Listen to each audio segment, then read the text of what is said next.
Hey, it's JJ. How are we doing? I'm literally just out on a walk. No pack, nothing. And you know what? That's what a lot of us are having to actually do at this time. And that with the restrictions, the lockdowns, and that you're allowed to get out for a walk, for exercise. And you should be using that time quite wisely. And you know, if you've got your kids, it's a great way of spending a bit of time with your family and your kids and getting them out. Bloody pigeons. And get them out into the woods. You know, have a little go at making some debris shelters. You know, this is just something that obviously some kids and that have put up. And what they've actually done there, I can see there that they've utilised this one. It's running down that way, and it's got wedged between a pine tree and another tree, and that's still down on the ground down there. And they've just found some other bits of logs and that, and they're starting to make a little bit of a shelter. And then they've run out of time, and that's it. And they might come back and they might carry it on, or they might not, but they're using their time wisely when they get out. What a great thing for you to do with your kids and your family or your partners. You know, if you're able to do that, I applaud that. That is absolutely fantastic. But what can you also do? Well, you can get yourself out on your walks, and you can start trying to recognise trees. Yeah, winter's a really great time to actually identify the bare trunk and what the canopy devoid of leaves. That's not a very good example because I'm surrounded by pine trees. But you can actually just get yourselves out and sort of start to recognise what these trees look like when they're not in full canopy, before the buds and the catkins come out on trees. You know, in this place that I am in now, yeah, there's pine trees, but there's silver birch, okay, there's hornbeam, there's some ash, and there's a bit of elm, plenty of hazel. And it's good for taking pictures, and you go back and you reference those changes during the summer. So there's just a couple of little things you can do in terms of, you know, a little bit of den building here and there, but obviously don't trash the place. Don't, we all know that. But tree identification, we all have to go out, and we love to spend a lot of time out in nature. So why don't you get yourself a little bit more versed in identifying those individual trees, so you can actually recognise them, and then you can pass that knowledge on. What a great thing to do, pass and share on knowledge. I'm going to have a little wander, see what I can find. We'll bring it back in. Hang on.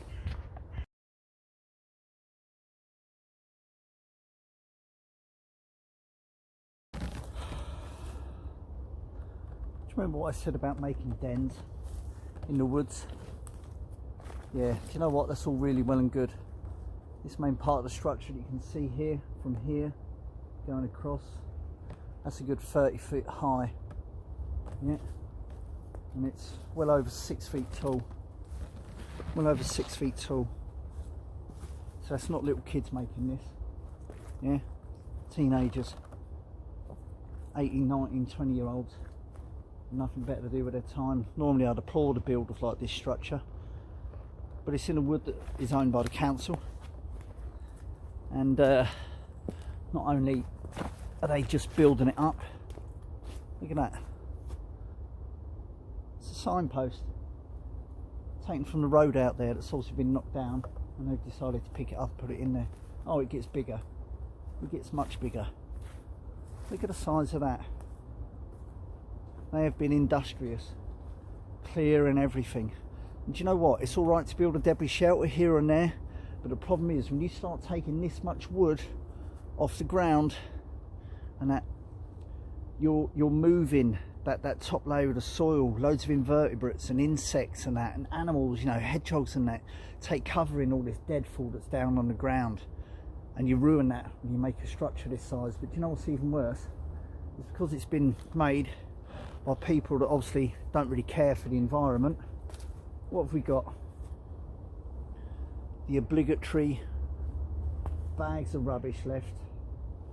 Absolutely tons of rubbish laying on the floor. Blow up doll, I'm not going to show you that. There's chairs been brought in here, stuff burnt. There's nothing wrong with this tree. This tree's been cut and burnt down. Nothing wrong with that, you can tell.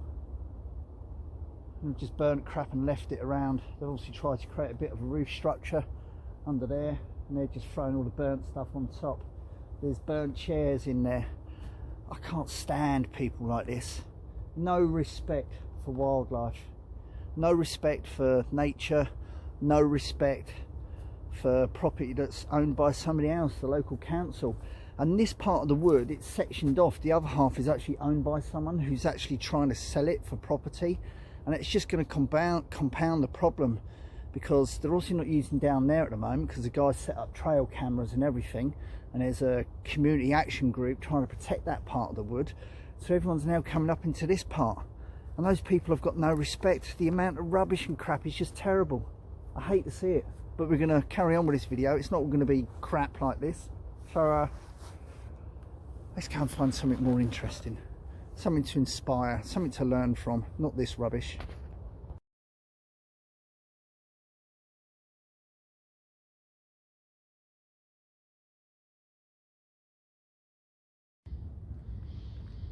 It's also easy to forget that during the winter the woods are dead, there's nothing growing. That couldn't be further from the truth. You know, we're middle of January now, and although it all seems really damp and wet and horrible on the ground, stuff's starting to come through. So it's little bits of shoots like this, bluebells that are starting to come up.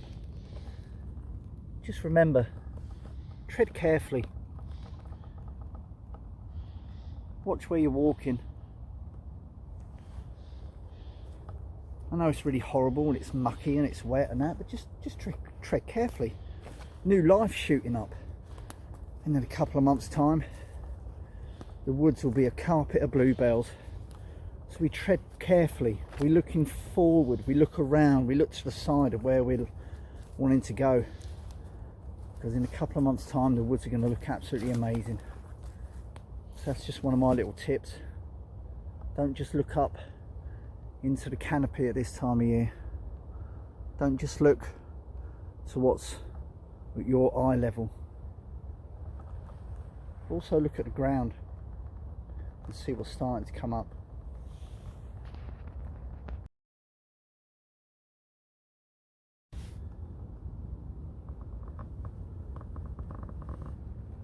So,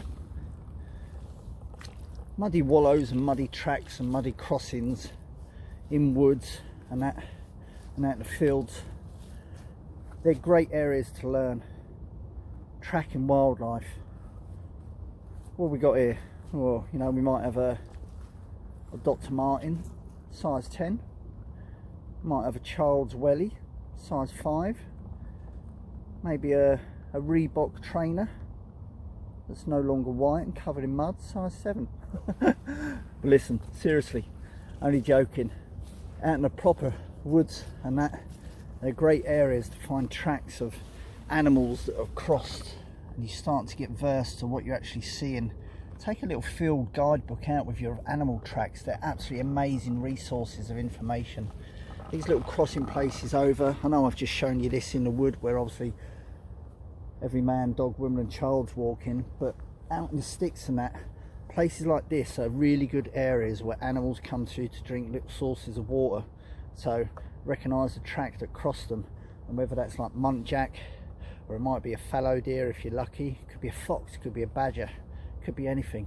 You learn from things like this.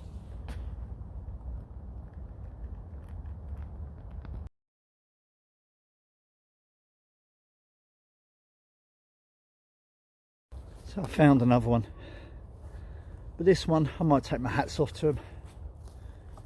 They're using a lot smaller stuff, and although it's not completely closed in, still a bits to be done on it.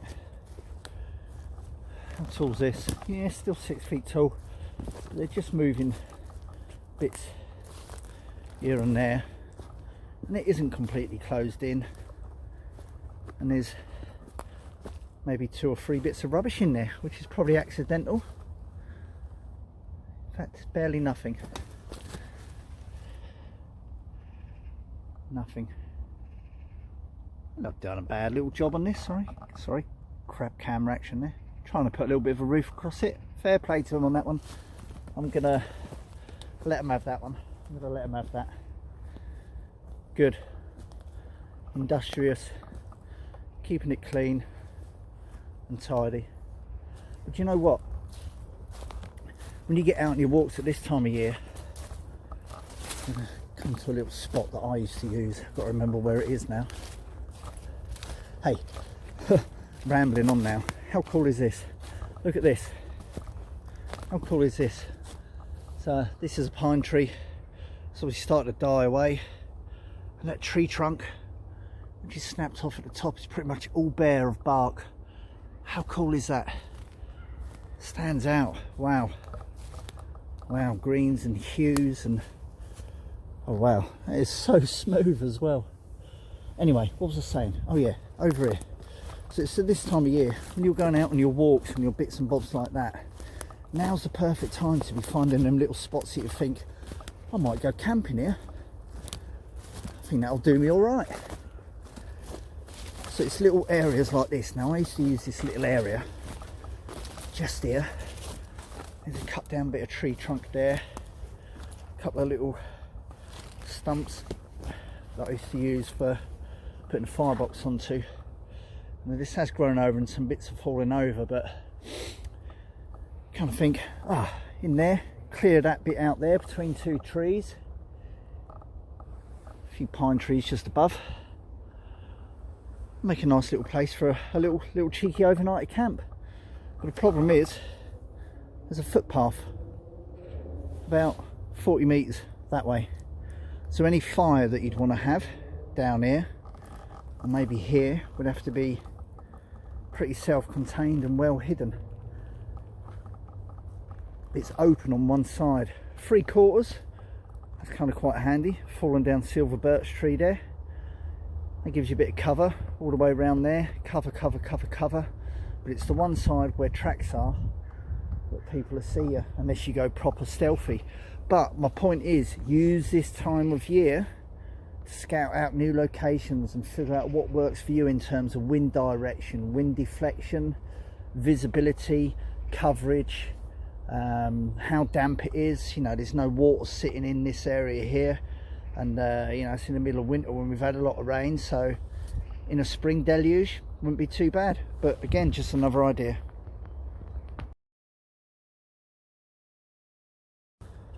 This is a big open area, really open up above, but it's full of bracken. Because it's in a really popular bit of the woodland, there's a main path here going right the way through it, and a couple of intersections.